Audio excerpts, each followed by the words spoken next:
The lock clicks. You are sealed in. Feel it. The immediate drop in temperature, the sudden heavy silence that presses against your eardrums.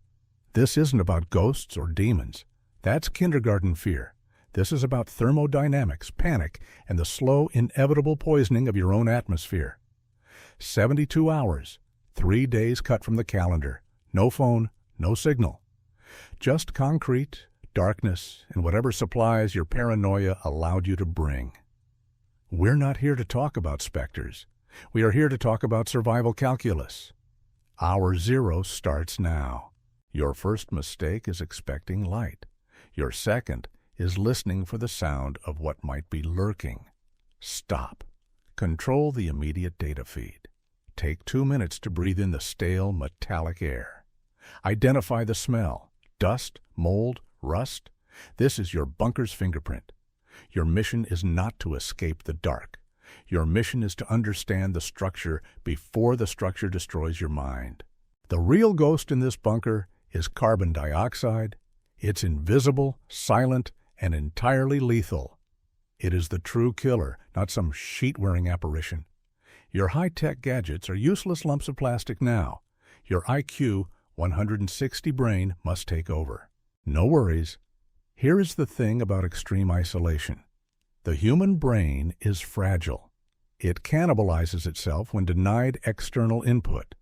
We break the 72 hours into 3 critical phases. Phase 1, the panic and mapping, hours 0 to 24.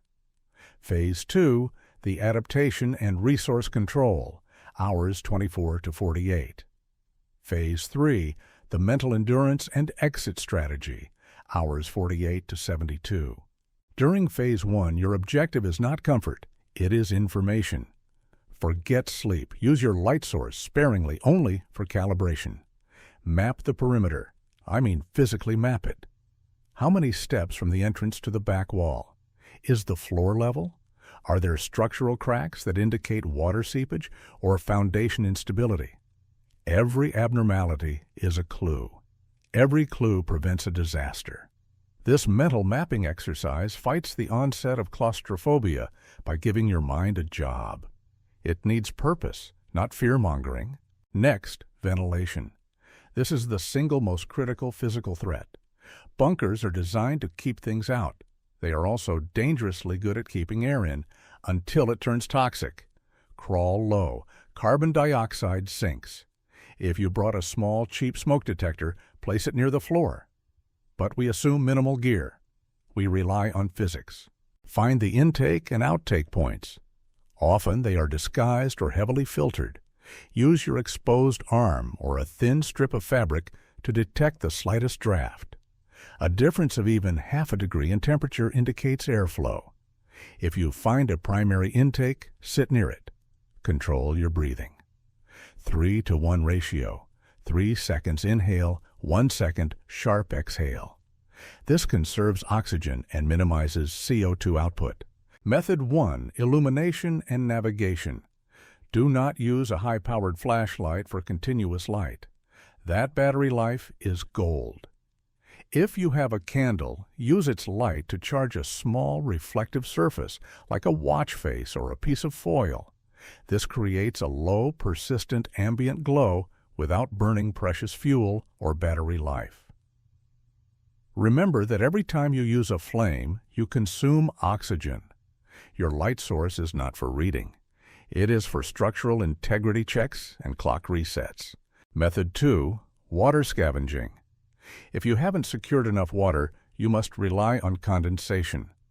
Bunker walls, especially concrete, act as thermal bridges. The interior surfaces will be colder than the ambient air. Use any plastic sheeting or tarp you have. Tape it loosely to the ceiling or wall, creating a slight sag. Moisture will condense on the cooler wall, run down, and collect in the low point. This water is not pristine, but it is survivable.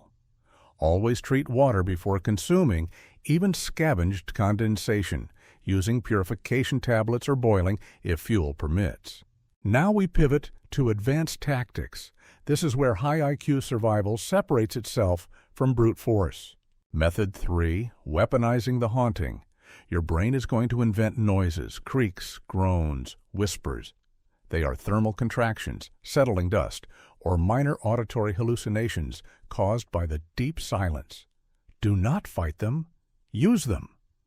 When you hear a sound, identify its source and distance. Is it coming from the ventilation shaft?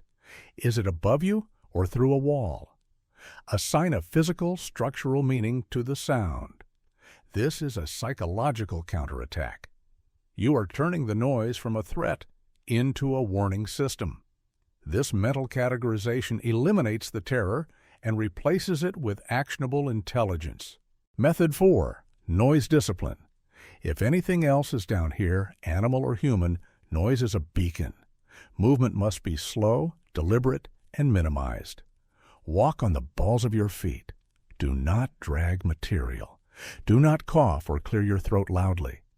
If you must communicate with yourself or an imagined entity, whisper. Whispering uses less breath and less energy than shouting or fighting the silence. Any unnecessary noise wastes vital energy and betrays your position. Phase 2 is where the internal clock breaks down, hours 24 to 48. Sensory deprivation psychosis is a genuine threat. Your brain, starving for input, starts creating its own. This is not being possessed. This is neurochemistry failing. You fight this with routine. Establish a rigid, segmented schedule. Hour 1, survey and maintenance. Hour 2, resource inventory and rationing. Hour 3, physical exercise, minimal movement, stretching. Hour 4, rest and mental mapping review. Repeat. Never deviate from the schedule. If the shadow moves in your periphery, ignore it. If the whisper calls your name, log it as an auditory hallucination and proceed with the schedule. Your routine is your anchor to reality. Maintenance and hidden dangers. Food rationing must be brutal. Assume your 72-hour supply must last 96 hours. The rescue might be delayed. Eat only enough to maintain cognitive function, not comfort. Focus on proteins and fats, not simple sugars that cause energy crashes. Hygiene is not vanity. It is infection control. In damp, confined spaces, mold and bacterial growth are rapid. Keep cuts covered. Sanitize your hands using any alcohol wipes or sanitizer you have before touching your face or supplies. Failure to do so introduces serious risks into an already high-risk environment. Invisible killer. Number 2, hypothermia. Underground bunkers maintain a constant, often low temperature. Lack of movement combined with dampness accelerates heat loss. Layer clothing. Use any insulation available, even cardboard or packaging, to separate yourself from the concrete floor. The ground is a ruthless heat sink. Your body cannot win that thermal battle without insulation. Phase 3, hours 48 to 72. This is the endurance test. Fatigue is peaking. Your focus will degrade. This is where you must rely entirely on the systems established in Phase 1 and 2. Do not introduce new variables. Stick to the routine. Review your exit plan. If the bunker is structurally compromised, where is the weakest point? If a sudden surge of water or gas occurs, which high ground are you retreating to? Pre-calculate the worst-case scenario and have 3 immediate responses logged. Do not wait for the disaster to happen. During the final 12 hours, prepare to move. Pack supplies methodically. Conserve the last of your energy. Focus your mind on the moment of egress. If the outside world is gone, or if the initial threat remains, this bunker is no longer a temporary shelter. It is your new operational base. You must transition your mindset from survival to occupation. This requires a final psychological shift. The fear of the dark, the fear of the silence, the fear of the forgotten. They are tools of your environment. Do not let them dictate your actions. They exist only because you acknowledge them. In summary, 3 empirical rules. 1. Map the environment instantly. Know the physics of your air. 2. Establish a rigid, non-negotiable schedule to anchor your sanity. 3. Weaponize the fear. Turn every bump in the night into actionable intelligence. You have conserved your oxygen, you have rationed your water, you have maintained your mind against the corrosive effects of nothingness. The 72 hours are over. Stay low. Listen for the first sound of civilization or the first sound of something worse. When the door finally opens, you walk out ready, not relieved. Welcome to the new world. You won.